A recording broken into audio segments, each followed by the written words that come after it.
All right. Let's get more reaction from the opposition now. Joining us is Shadow IR Minister Tim Wilson. So how are you feeling about it all this morning, Tim?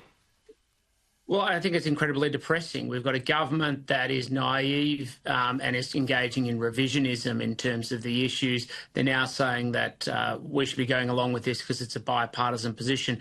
The Labor government has shattered the bipartisan position that was shared by the Liberal Party and the Labor Party, which is, of course, sympathetic to a two-state solution, but with massive conditions, including starting with support for security of Israel and, of course, at least the return of hostages. But instead, we now have almost a near unconditional acceptance of a Palestinian state without any acceptance of or expectation of the security of Israel.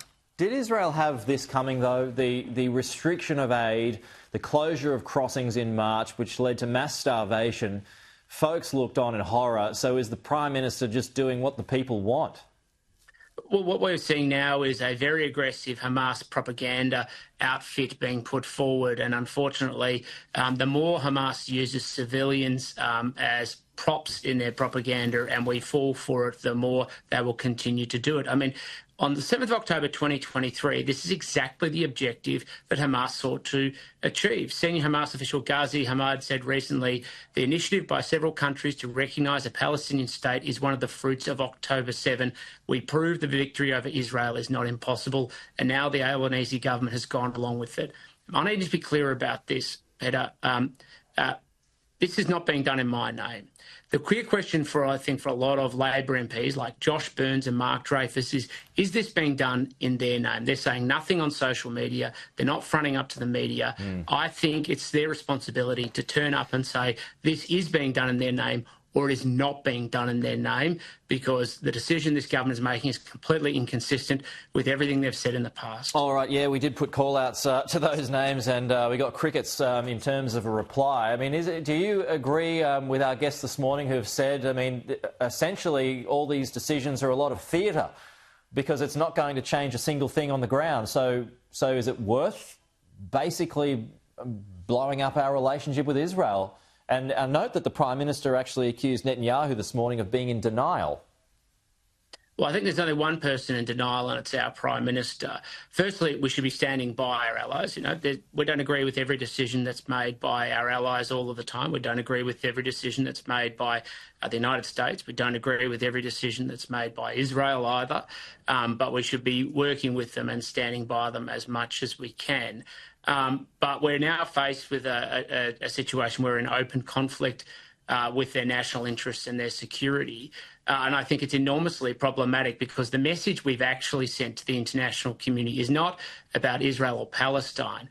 It's actually about our government being weak and prepared to bow to pressure off the back of the propaganda outfit of a terrorist organisation. And there will be massive flow-on consequences when our government stands up to the global community and says, yes, we are weak. OK, just let's get to another couple of quick matters away from that this morning. Tim, do you think the pitchforks are going to be out for the RBA today if it doesn't cut rates? Certainly there's a lot of financial stress out there in the community. There are a lot of people who have slowly eaten away in their savings, and people are now feeling real financial stress. There's data out there highlighting that upward pressure on grocery prices, electricity prices, and of course what people are paying on their mortgages is huge. And people are always looking for relief. But let's not forget why there is still significant inflationary pressure and interest rate pressure in the Australian economy compared to the rest of the OECD, and it's because of state and federal government expenditure. Until you address that, you will continue to have higher interest rates than the rest of the developed world. And just a final note, inquiry into penalty rates, that's up tomorrow. Have you got an expectation ahead of that? Well, we simply want the government to answer basic questions. How many small businesses are going to be affected? Is it going to have an impact on the number of jobs and in particular number of rostered people being employed?